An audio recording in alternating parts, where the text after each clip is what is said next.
서울시 도시기반시설본부를 대상으로 진행된 서울시의회 행정사무감사에서 국회대로 지하차도 건설 공사와 관련한 안전성 확보 문제가 제기됐습니다. 은평구 일자리위원회가 출범했습니다. 은평구는 다양한 일자리를 발굴해 일자리에 대한 주민 체감도를 높이겠다고 밝혔는데요. 보다 자세한 내용을 정책 브리핑에서 살펴보겠습니다. 1년 뒤에는 동해안 지역에서 기차를 타고 포항을 거쳐 부산까지 갈 수 있게 됩니다. 포항 삼척 동해선 개통이 1년여 앞으로 다가온 건데요. 지역 소멸을 막아라 케이블TV 공동기획보도 지역 간 경제 격차 해소를 위한 사업 현황과 과제를 살펴보겠습니다.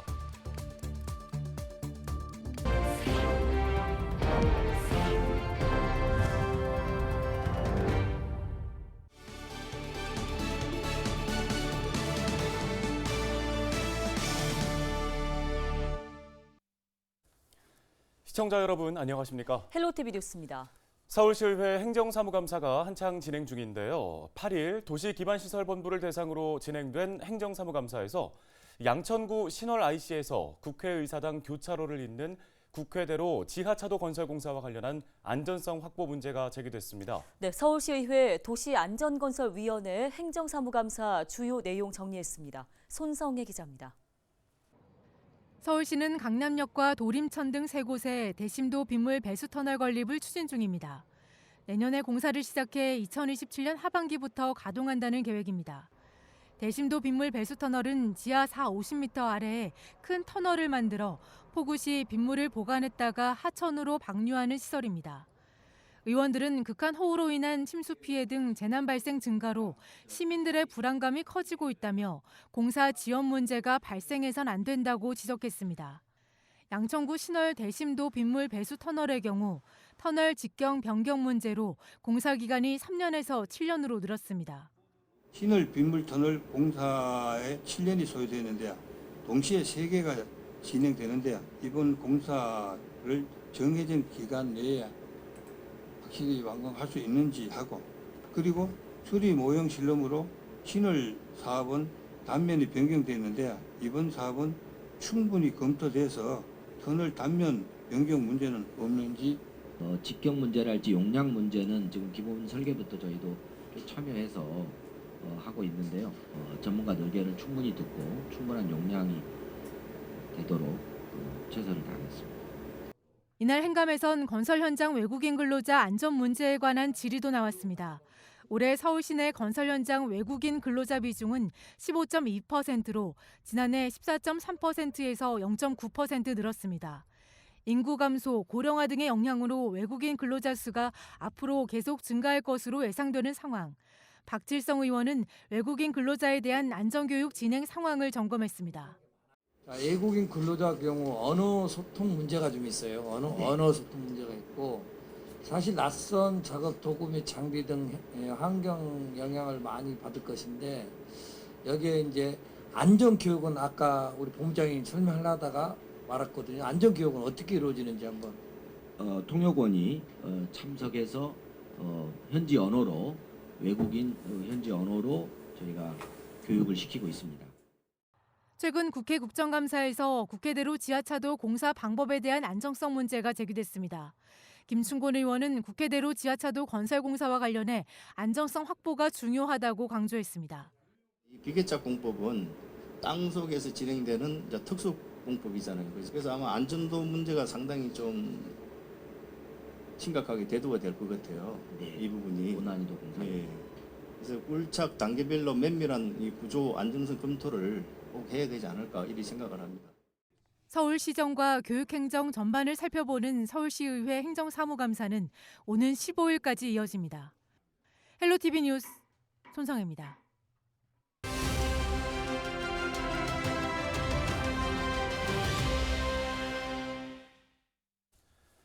다음 소식입니다. 은평구가 양질의 일자리 창출을 위한 일자리위원회를 신설했습니다. 주민들이 체감할 수 있는 일자리 정책을 찾겠다고 했는데요. 네, 은평구청 일자리경제과의 이화진 팀장이 전화 연결돼 있습니다. 팀장님, 이번에 은평 일자리위원회가 신설됐습니다. 먼저 어떤 역할을 하게 되고 또 기대 효과 어떻게 예상하고 계신지요? 은평구 종합적인 일자리 정책 추진을 위해서 서울시 은평구 일자리 정책 및 창출에 관한 조례가 지난 7월에 제정이 되었고요. 이를 근거로 해서 은평구 일자리위원회가 11월에 신설이 되었습니다.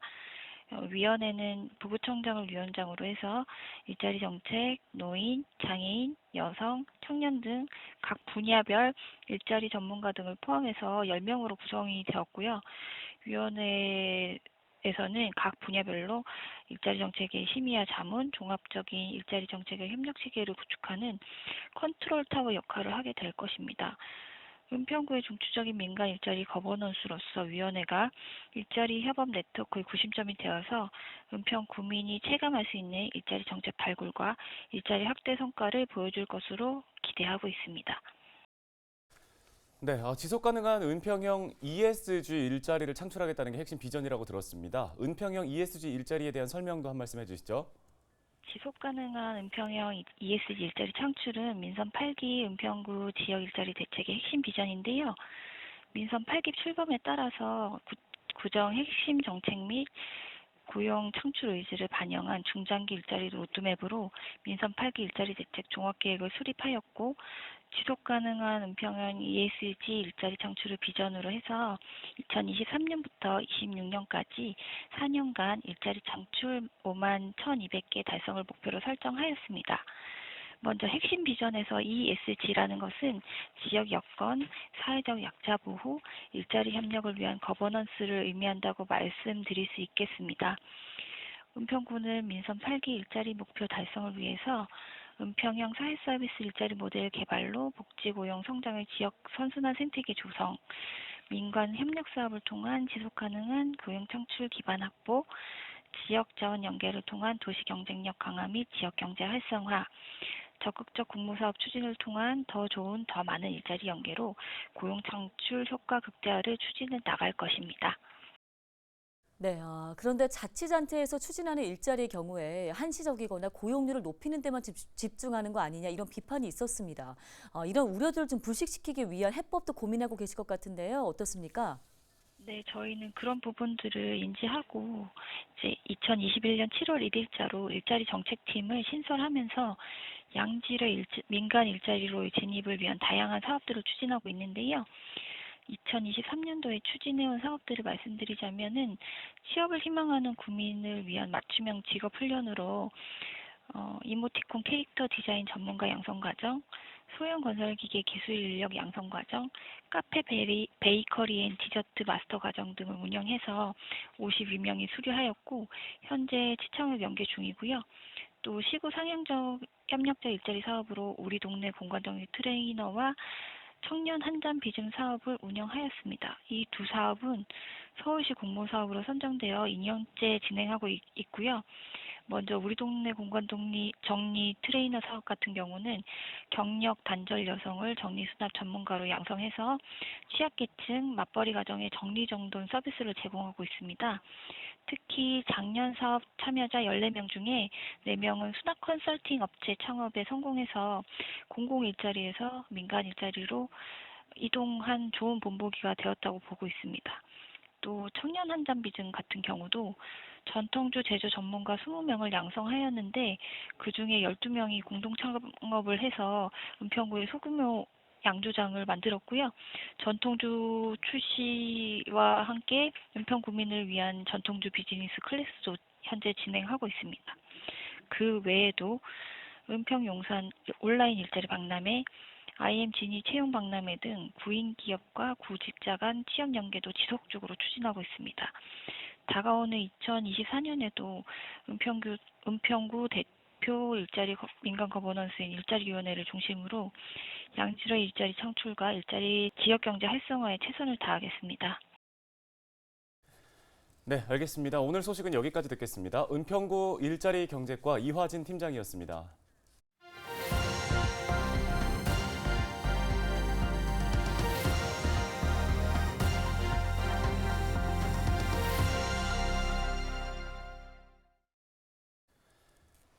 지역 소멸을 막아라 케이블 TV 공동 기획 보도 순서입니다. 이번 시간에는 각 지역에서 추진 중인 각종 사회 간접 자본 SOC 사업의 현황과 과제들을 살펴볼 텐데요.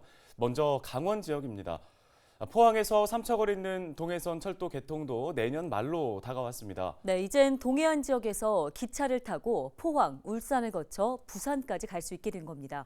2027년이면 동서고속철도와 동해 북부선도 개통할 예정이어서 동해안 지역이 교통 거점으로 떠오르고 있습니다. 최성식 기자입니다. 삼척시 근덕면 원평해변 바로 앞에 대형 철도 교량이 위용을 드러냅니다. 지상에서 최고 18m 높이에 건설됐는데 길이는 895m 규모입니다. 포항에서 삼척을 잇는 동해선 철도가 서서히 제 모습을 갖춰가고 있는 겁니다. 포항동해 간 전철화 사업을 포함해 전체 공정률은 약 89% 수준. 포항 삼척 간 동해선 철도 건설 사업은 총 길이 166km로 내년 말 개통 예정인데 포항에서 동해까지 모든 선로를 전철화하는 사업도 동시에 진행되고 있습니다. 특히 포항 삼척 구간 개통으로 강원 지역에는 삼척역과 매원, 임원, 원덕역까지 역사 4곳이 새로 들어섭니다. 삼척 도심에 들어서는 삼척역은 죽소루의 풍광을 형상화한 2층 규모의 건물 2동으로 신축됩니다. 또 매원역과 임원역, 원덕역도 각각 지역 특색을 살린 모습으로 지어졌습니다. 삼척 매원역은 저 역사 13개 역사 중에서 공정률이 좀 노방 공사가 늦게 끝나서 지금 현재 한 55% 정도 진행되고 있고요. 그다음에 임원 원덕은 지금 한 95% 이상 다 완료, 포장까지 다 끝났습니다. 산지가 많은 지역 특성상 동해선 삼척 지역 구간은 교량 14개와 터널 15개로 연결됩니다. 동해선 철도 건설로 포항에서 삼척까지 불과 55분이면 도착할 수 있게 됩니다. 지금 이제 노반 외에 이제 궤도 또 시스템 분야가 있는데 지금 궤도가 올 12월 그 완료 목표로 하고 있습니다. 암만해도 여기 이쪽 동해안에는 관광벨트 라인이어 가지고 굉장히 앞으로는 기대가 될 수 있습니다. 운행 방식이 전철로 바뀌면서 개통 시기가 2년 늦춰졌지만 영동 남북권 기간 교통망이 될 것으로 기대됩니다. 특히 동해바다와 나란히 놓여 관광 수요는 물론이고 물류 수송에도 한몫할 것으로 예상됩니다. 제가 서 있는 곳은 삼척 역사의 플랫폼입니다. 국가철도공단은 내년 4월까지 공사를 마무리한 뒤 시설물 점검과 시운전을 거쳐 내년 12월 전 구간을 개통한다는 계획입니다. 내년 말이면 동해 삼척 지역에서 KTX를 타고 포항, 울산을 거쳐 부산까지 갈 수 있게 됩니다. 다만 강릉에서 삼척 구간은 선로와 노반이 노후돼 당장 KTX가 다닐 수는 없는 상황. 국토교통부와 강원특별자치도는 삼척 강릉 철도 건설 사업을 신규 반영해 현재 예비 타당성 조사가 진행되고 있다고 밝혔습니다. 이제 남게 되는 부분들이 저기 동해, 태백, 그다음 여기랑 제천, 영월 이렇게 연결하는 축이 약하고 또 말씀하신 동해, 포항에서부터 저 동해까지 올라오는 이 축이 좀 약한 면이 있죠. 그 지역을 산업이 됐든 관광이 됐든 미래의 수요를 어떻게 끌어올리면서 조금이라도 거기에 대해서 우리가 국가 자원을 투입할 수 있는 명분을 좀 만들어야 되겠다. 동해선 포항 삼척 구간 개통에 이어 오는 2027년이면 강릉에서 고성 제진 간 동해북부선과 춘천에서 속초를 잇는 동서고속철도가 동시에 개통할 예정입니다. 동해안에서 수도권과 부산권을 잇는 철도망이 잇따라 연결되면서 또 하나의 교통 거점으로 떠오르고 있습니다. 헬로티비 뉴스 최성식입니다.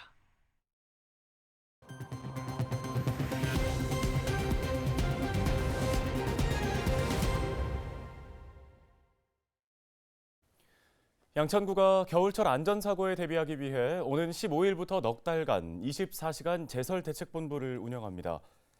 제설대책본부는 총괄반과 환경정비반 등 13개 실무반으로 구성돼 폭설 피해 발생 상황에 대응할 계획입니다. 양천구는 앞서 자발적인 제설 참여를 독려하기 위해 언덕이 많은 지역 곳곳에 제설제 보관함을 배치하기도 했습니다. 은평구가 한파 취약계층을 대상으로 난방용품을 지원합니다. 지원 대상은 고시원, 지하주택 등 거주자, 기초생활수급자, 혼자 사는 어르신 등 252가구의 저소득 가구입니다. 은평구는 16개 동주민센터와 복지기관 등을 통해 난방용 탄소 매트를 전달할 방침입니다.